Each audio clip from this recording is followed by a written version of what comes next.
In the heart of the village of Okwawu, nestled in the rolling hills of Ghana's Ashanti region, there lived a man whose presence could only be described as magnetic. His name was Kofi Munsah, and he was everything the village admired. He was tall, broad-shouldered, with muscles carved like marble, and an air of confidence that made him irresistible. Every woman in Okwawu spoke of him, and he was always the center of attention at any gathering. Kofi was the epitome of success with a lavish lifestyle to match. His mansion, perched on the highest hill, was a monument to wealth.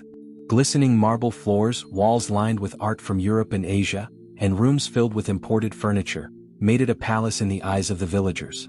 Kofi drove the finest cars, Range Rovers, Mercedes-Benz, and a sleek black limousine, and his personal security was always at his side. He threw extravagant parties where the most elite came to rub elbows with him, and the village watched in awe. His smile, deep and charming, seemed to promise everything that money could buy.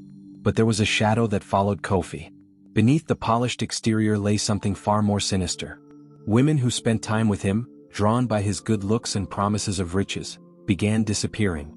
First, it was subtle, whispers in the marketplace about girls who had vanished after a night at his mansion. Then it became undeniable. Kofi, for all his charm, was hiding a dark secret. Kofi Munsah's influence over Okwawu was immense.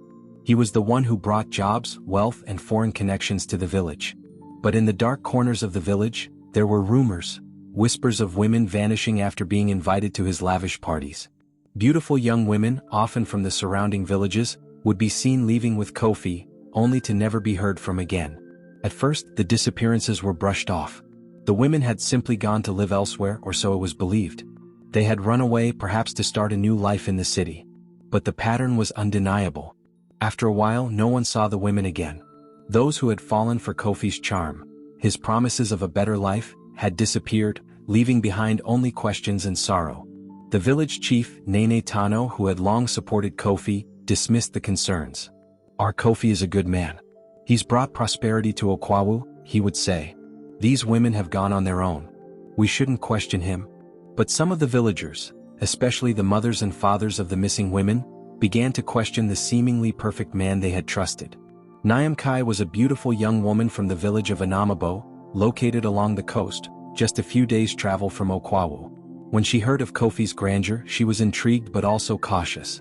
She had heard the rumors about the man who could charm any woman with his smile, but she never let her curiosity get the better of her. That was until her friend in Okwawu convinced her to visit. When Nyamkai arrived in Okwawu and met Kofi, she was immediately captivated. He was everything she had heard about: charming, wealthy, powerful, and undeniably handsome. He greeted her with warmth and invited her to a grand party at his mansion. The allure of a life filled with luxury was tempting, and Nyamkai, though cautious, found herself intrigued. Kofi was a master of conversation, talking about his business ventures, his travels to Europe, and the exclusive clubs he frequented. To Nyamkai, it all sounded so glamorous, like something out of a fairy tale. As the night wore on, she was swept up in the excitement, her doubts dissolving as she admired the grandeur of the mansion and its surroundings. For Nyamkai, Kofi's world seemed like the answer to all her dreams. What Nyamkai didn't realize was that the man she had been so enchanted by was a leader of one of the most dangerous criminal syndicates in West Africa. Kofi's wealth didn't come from legitimate business dealings. It came from human trafficking, drug smuggling, and arms dealing. Kofi Munsah ran a vast network, operating between Ghana, Libya, and Europe. His wealth came from the misery of others: young women who were trafficked, drug cartels, and weapons sold to the highest bidder. He used his charm to lure in vulnerable women from small villages like Okwawu, promising them a new life. But once under his control, they were sold into slavery or forced to work in brothels across Europe. Kofi's mansion was a front for his illicit activities. Beneath the luxurious exterior were hidden rooms, compartments, and a complex network of people who worked for him. Many of his business associates were dangerous men from across the region, including notorious figures like Igbo from Takoradi, an arms dealer who controlled a large section of the trade between West Africa and the Middle East, and Kwesi, a cold-hearted trafficker who had connections throughout the Mediterranean. One night, after a few days of visiting Kofi's mansion, Nyamkai grew suspicious. She had seen other women coming and going, always with the same excitement in their eyes, but they didn't stay for long. Something didn't feel right. She had noticed a door that was always locked, always guarded, and one night after everyone had gone to sleep, she decided to investigate. She sneaked through the halls of the mansion and found the locked door. With her heart pounding, she managed to pick the lock. The room she entered was like something out of a nightmare. There were several women, some drugged and others visibly beaten, sitting on the cold concrete floor.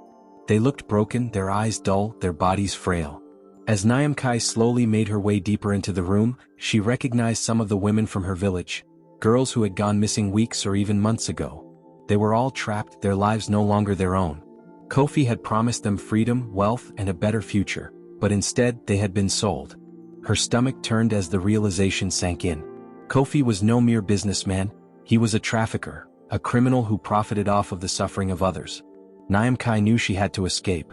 She couldn't let Kofi's charm blind her any longer. But leaving wasn't as easy as she thought. The moment she tried to leave the mansion, Kofi was waiting for her. He had always been one step ahead and he wasn't about to let her go. "You should have stayed, Nyamkai," Kofi said calmly, his voice cold now.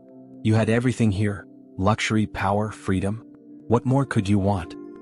He stepped closer and for a moment, it seemed like the old Kofi was still there, the charming, seductive man who had drawn her in. But she could see through him now. "I want freedom," Nyamkai replied, her voice steady despite the fear in her chest. "And I want to see you pay for what you've done." Kofi's eyes hardened. "You've made a terrible mistake." With Kofi's true nature now fully revealed, Nyamkai knew she had to act fast. She managed to get in contact with Kwabena, a former member of Kofi's syndicate who had once been one of his trusted associates. Kwabena had escaped Kofi's clutches years ago, and now he worked to expose the criminal network Kofi had built. Kwabena and Nyamkai devised a plan to free the women trapped in Kofi's mansion and bring his empire down. Together, they reached out to law enforcement and international organizations that could help dismantle the trafficking operation. But they were running out of time.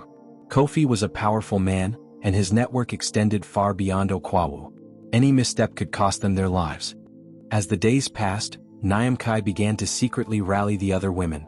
She spoke of freedom and of exposing Kofi for the monster he truly was. Slowly, some of the women began to regain their strength and hope. They shared their stories of how Kofi had promised them riches, only to trap them in a life of hell.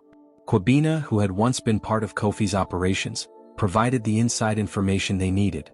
He told Nyamkai about the secret routes Kofi used to move his victims, the bribed officials who helped him, and the backdoor connections that allowed him to stay above the law. Together they pieced together a strategy to bring Kofi down piece by piece. The night of the confrontation arrived.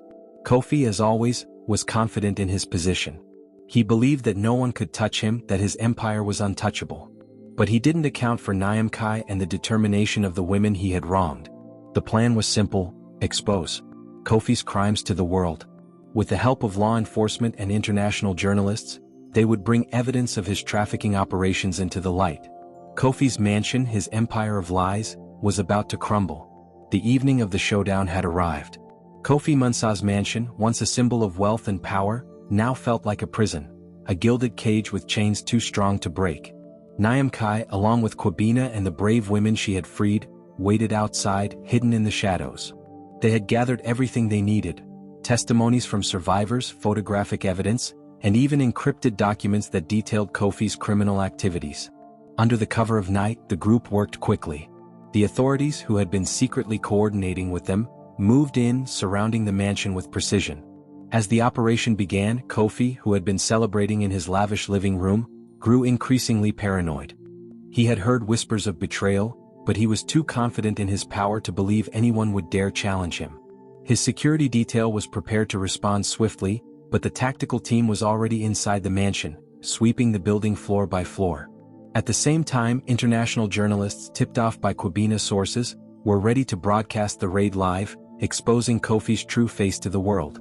Inside the mansion, Nyamkai and the freed women stood together, a mixture of fear and determination on their faces.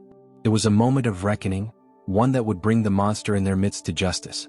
As the authorities stormed into Kofi's study, he immediately realized what was happening. His empire, which he had built over decades, was crumbling in real time. His wealth, his power, his influence, all of it was now meaningless in the face of undeniable evidence. Kofi tried to flee as he had done countless times before, but this time it was different. The walls that had protected him for so long were finally closing in. Nyamkai stood in the hallway, her eyes locked on Kofi as he tried to escape through the back door. She had once been captivated by him, but now all she saw was a coward. "You can run, Kofi," she said, her voice steady, "but you can't escape what you've done." Kofi turned to face her, the anger in his eyes palpable.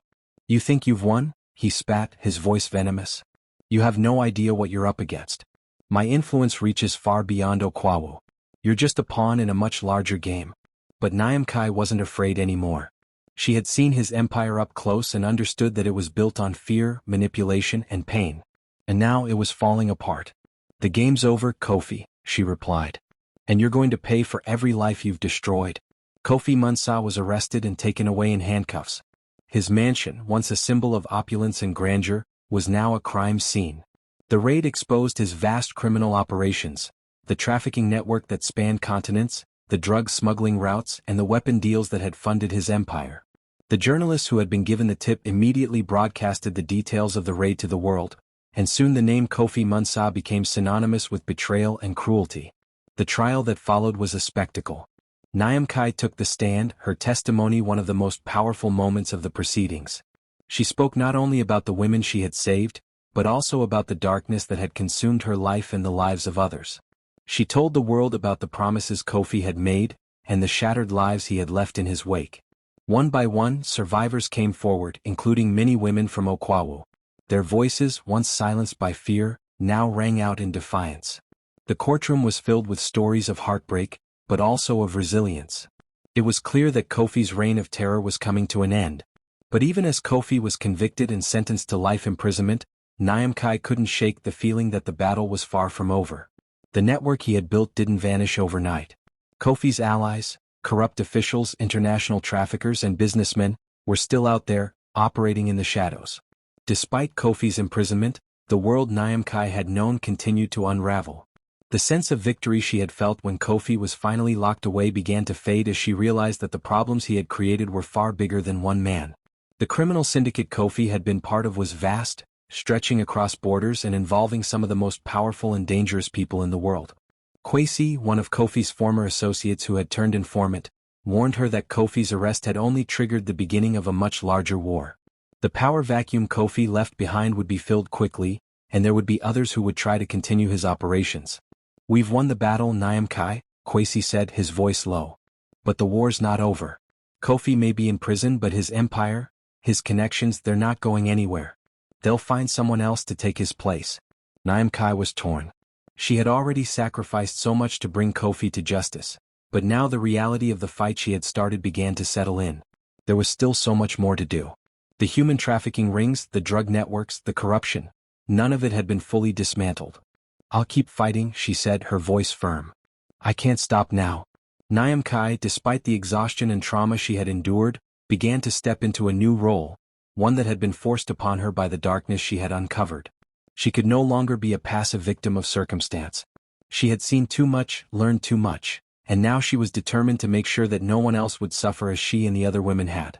With Kwabina's help, she started working with local law enforcement and international agencies to dismantle the criminal networks that Kofi had been a part of. The first step was to expose the corruption that allowed people like Kofi to thrive. It wasn't enough to simply bring down one man, she had to dismantle the entire system that enabled him. She worked tirelessly, speaking at conferences, advocating for policy changes, and using the media to spread awareness about the dangers of human trafficking. Her journey had been painful, but it had forged her into a woman of power and purpose. Through all the pain and trauma, Nyamkai had come to understand one crucial thing. The allure of wealth and power was seductive, but it was hollow. Kofi had promised her a life of luxury, of fame and fortune, but all it had brought her was suffering. She saw now that many of the women Kofi had lured in had fallen for the same promises. They had been blinded by the shiny exterior, by the cars, the jewelry, the lavish parties. But the reality was different. The opulence Kofi offered was built on the backs of the vulnerable. His mansion, his fine clothes, his expensive tastes, it was all an illusion, a mask to hide the truth. And Nyamkai was determined to make sure that no woman ever again fell into that trap. "True power doesn't come from money, Kofi," she said to herself one evening as she looked out over Okwawu. "It comes from standing up even when the world tells you to sit down." As the months passed, Okwawu began to heal. The scars of Kofi's reign were still visible, but there was hope now. The women who had once been victims of his trafficking were starting over, rebuilding their lives with Nyamkai's help. They found new strength in each other, and slowly the community began to knit itself back together. Nyamkai, though still scarred by the horrors she had witnessed, had found a new purpose in life. She wasn't just a survivor, she was a leader, an advocate, a voice for the voiceless. The village of Okwawu, once tainted by Kofi's influence, was now a beacon of hope for others who had been trapped in similar systems of exploitation. Her work was far from over, but Nyamkai knew one thing: no matter what challenges lay ahead, she was ready. For herself. For the women of Okwawu. For all the victims who had never had a chance to speak. Nyamkai continued her battle against human trafficking and organized crime. She forged alliances with other villages, NGOs, and international organizations that fought for justice. Together, they worked to dismantle the criminal networks that had plagued West Africa for years. Her journey was difficult, and the threat of retaliation from Kofi's old associates was always present. But Nyamkai had learned one thing above all else: when you stand up for what is right, when you expose the darkness, the light eventually comes.